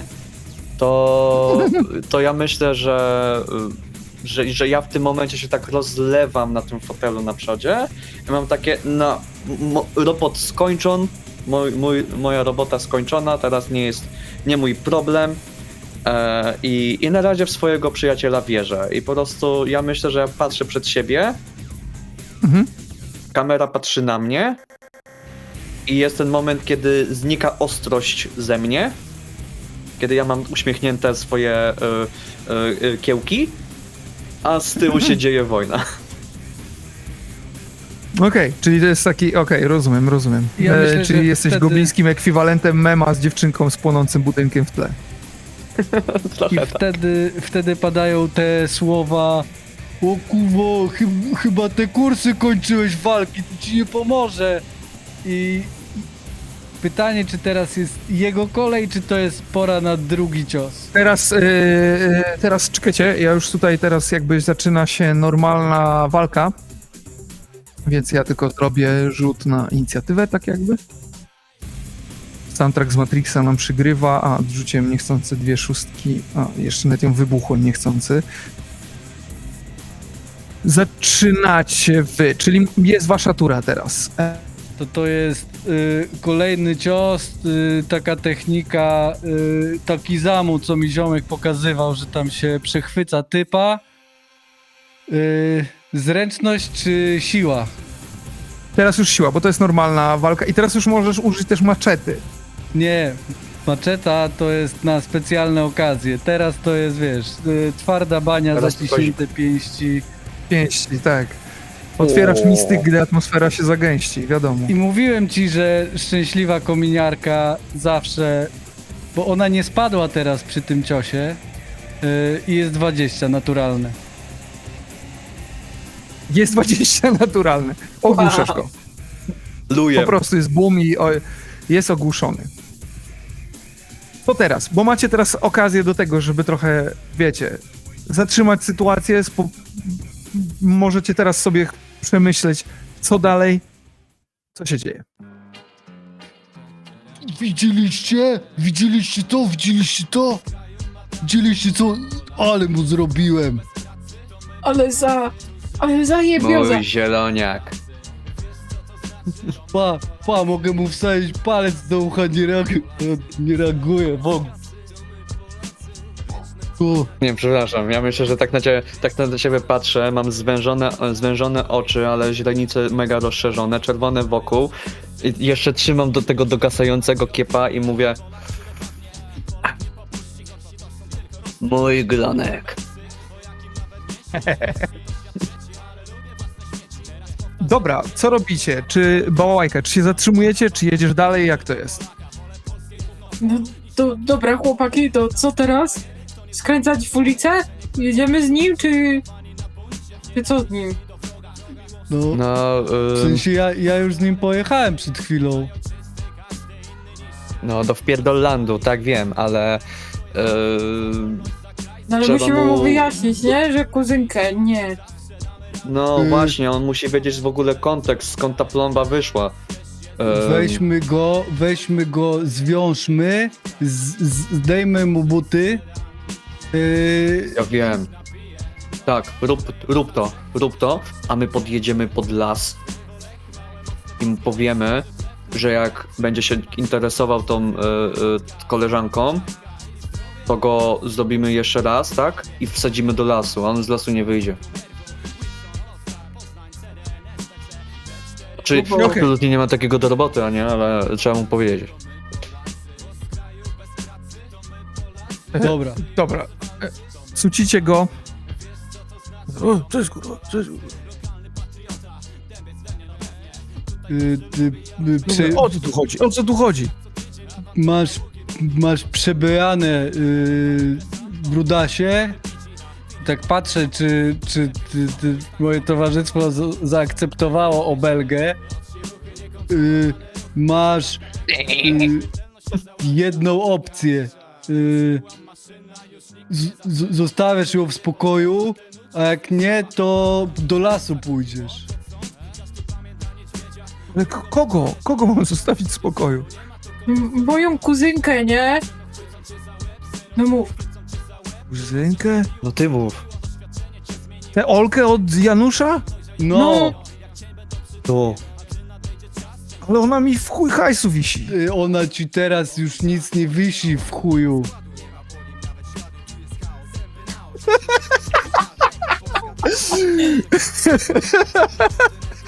Myślę, że to jest coś, co to jest początek i koniec argumentacji jakiejkolwiek. Po prostu ona ci teraz nic nie wisi w chuju. No dobra, to jest... Nawet nic nie trzeba rzucać, to jest to jest po prostu złamany goblin. I on mówi, dobra, tylko mnie stąd wypuśćcie, ja wam nawet krajów dam, macie w ogóle takie na spróbowanie, nie? Jak coś, to możecie przyjść do mnie. Ktoś sobie może zapisać do inwentory worek krajówy. Ja zapisuję, Worek, ale sobie numer do siwego. Giecik krajówy. A, i tak, numer, oczywiście, nie? Oczywiście i on mówi, dobra, ale... Powiem wam tak, kurwa, podobał mi się wasz styl, ale jest za mocny dla mnie, nie? Elo. I poszedł. 3-2-0. I poszedł. Ja myślę, że ja jeszcze krzyknę teraz za nim. Mordo, fajne masz buty i podnoszę te buty, co trzymam w ręku. Teraz to siadło. Teraz to siadło. Tak. Możesz sobie zapisać, że masz bardzo drogie buty. One są obrzydliwe, wiesz, ohydne i są za małe na ciebie, ale są na pewno drogie. Ja myślę, że jak on zniknął z zawinkla, to moglibyśmy sobie tak nawzajem teraz tak wystrzelić sobie parę tutaj takich znaków między sobą udanej akcji.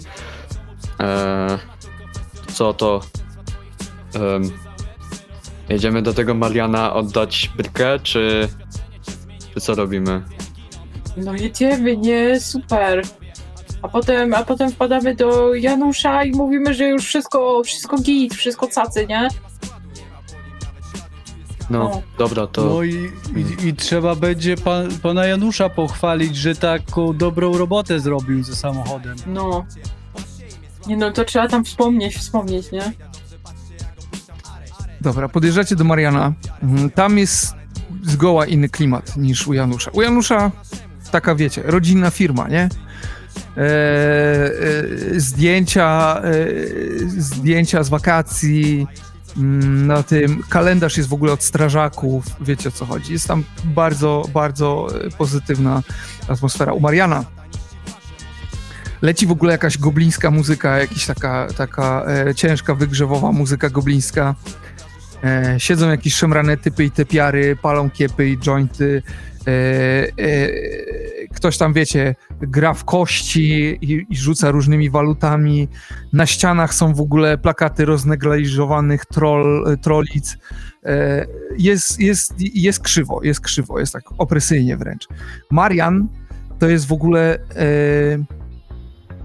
największy gnom, jakiego widziałyście w życiu. Jest... I podchodzi i mówi: o kurwa, to jest w ogóle Lulka samochód? Przeciera bardzo teatralnym gestem. Tak mówi: co?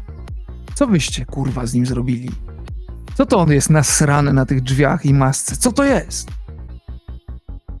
Kto to takie coś odjebał? No bo on się popsuł i my go odpicowaliśmy, żeby pan już nie musiał. No, patrz, tu są płomienie, nie? Że super, że wrzu. Że A jak ryczy! No, najgłośniejsze auto na osiedlu. I pa te kostki w środku, nie? Wszystko, co pokazujecie, każde kolejne zdanie, na jego twarzy się wypisuje taki horror, coraz większy. I mówi: o kurwa, ale to będzie roboty, żeby to wszystko odkręcić w ogóle. Ej, zaraz. Janusz to zrobił? No, pan Po czym pan Janusz. kojarzy?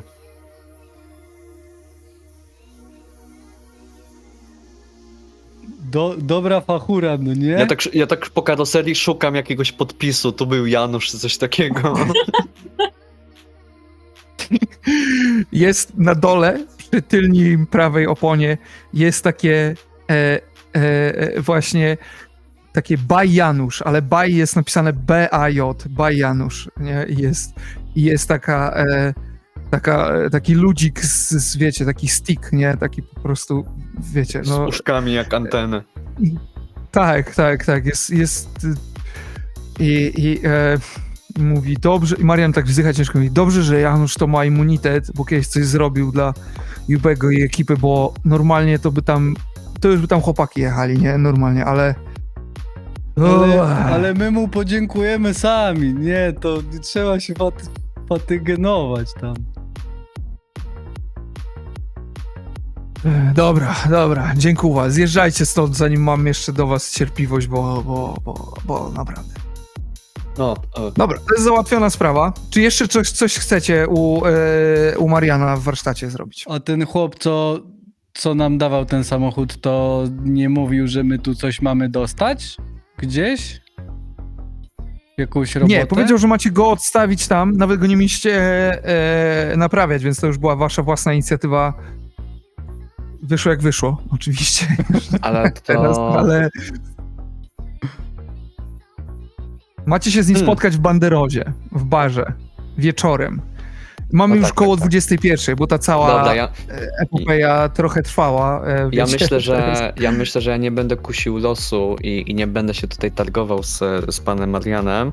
Natomiast jest tutaj ostatnia rzecz, która może nas ugryźć w dupsko. To czy ja pamiętałem, żeby opróżnić torbę sportową z tych wszystkich cennych rzeczy, których nie chciałem, że żeby nie Janusz zabrał. pamiętałeś. Nie mogłeś pamiętać. Nie Masz było je ze deklaracji. sobą, w sensie masz je ze sobą, masz Mam je torbę ze sobą, i ale masz te myślałem, rzeczy żeby w nie torbie. rzucić na to, czy będę pamiętał, czy nie. No, może rzuć. Okej, rzuć na prezens. Rzuć na prezens. Poziom trudności jest trochę wyższy, bo masz tę, wiesz, mgiełkę. O, właśnie. Więc wiesz, pamiętanie po tym problem z grubym pamięcią. lolku, pamiętanie może być różne. Zasugerowałbym wzięcie łynia wody na odbicie w drugą stronę, ale flaszka poszła w Januszowe ręce, więc Więc niestety, rzuć proszę na prezens. Na tym etapie macie jeszcze jakieś, chyba macie jeszcze po jednym punkcie cwaństwa, nie? Bałałajka ma... Tak, ale ja tutaj myślę, że zostawimy Losowi. wynik taki, jaki był.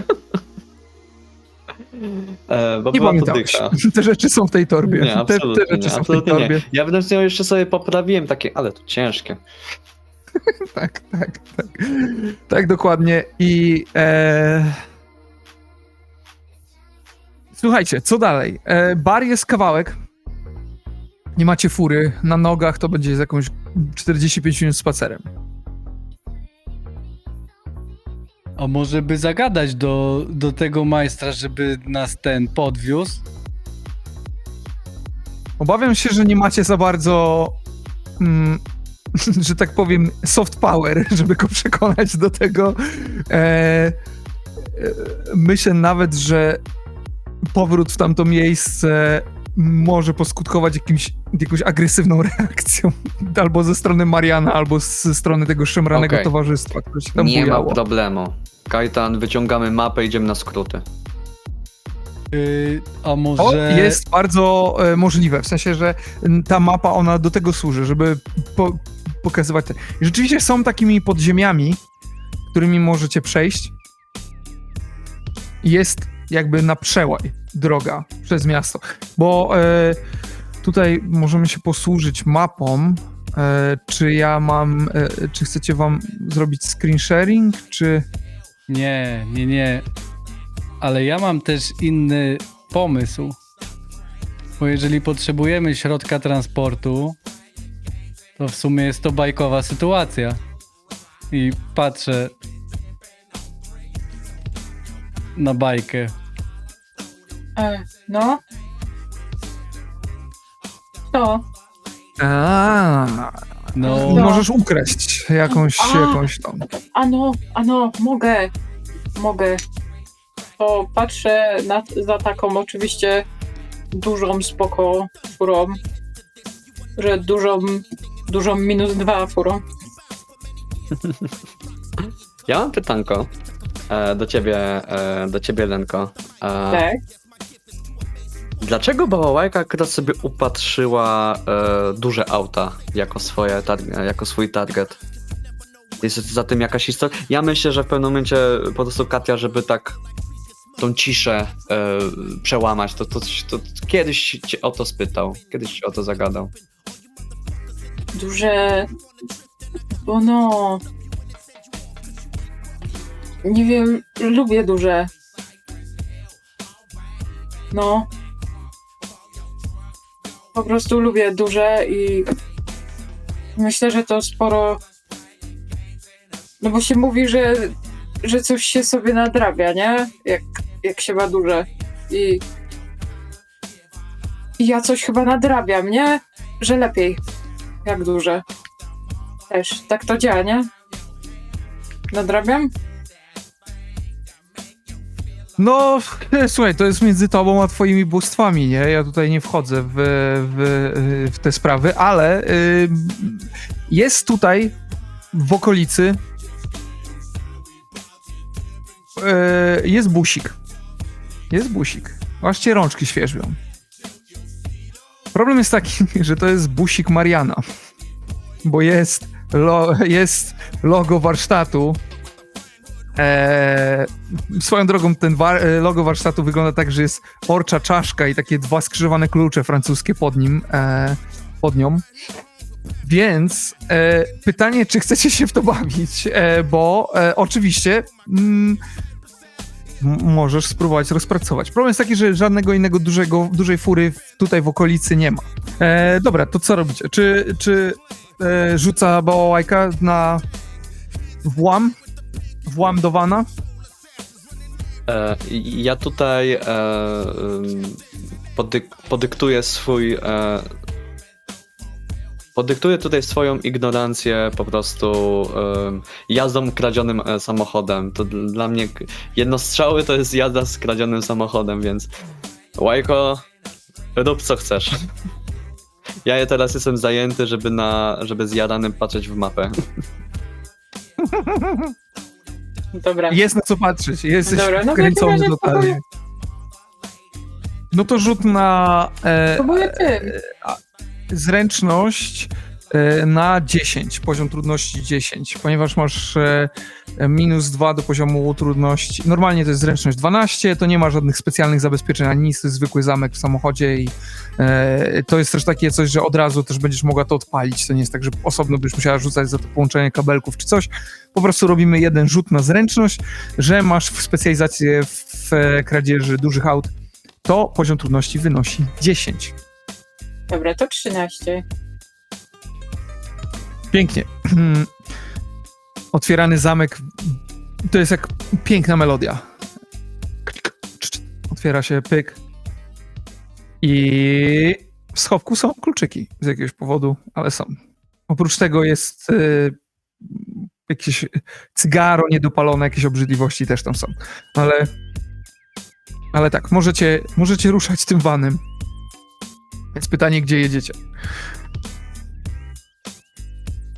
Jedźmy od razu do tego baru. Bo już jest późna godzina i jeżeli ktoś tam na Tak, jest nas już czeka, 23 po tym wszystkim gdzieś tak. to już trzeba tam przychodzić. Tam jedziemy. Zajeżdżacie pod bar. Bałałajka. Nowo odnaleziona radość z jazdy po tym wszystkim. Miałeś dzisiaj najlepszą sesję terapii ekspozycyjnej w swoim życiu. Jakby teraz myślę, że to warto docenić to i jakby już później nie będziesz miała tego niepokoju w pojazdach. Jest git. Szczególnie, że nie było lekko z tymi dwoma zawodnikami, może ujmijmy to dyplomatycznie i tym wszystkim, co się działo. I Poprawię cię, sportowcami. przepraszam, zwracam honor. Zajeżdżacie pod bar. Ten zipek stoi tam pod tym, jara kiepa. Wychodzicie z tego vana i mówi: o, Marian wam pożyczył furę warsztatową? Kurczę, zazwyczaj tego nie robi, no ale dobra. Widocznie jest bardziej miłym gościem niż znałem go, bo zazwyczaj jak ktoś próbował w ogóle dotknąć tej fury, to on już w ogóle sięgał po strzelbę, więc nie wiem, chyba podbiliście jego serce. No ale dobra. tak. Rozumiem, że moja fura już tam oddana, tak? No, To jest. super jest i pan Marian się bardzo cieszył. Buty mam dla ciebie. Słuchaj. Okej. A, Jakie buty? no panadol. No i ja z kieszeni wyjmuję buty i one widać, że są drogie i brzydkie. No bo jak ten... Widać. Co więcej, one są uniseksowe, więc on bardzo szybko mówi, krzyczy tam: Aga, dawaj! I wychodzi taka mała goblinka, dziunia, byśmy może mogli nawet ją nazwać.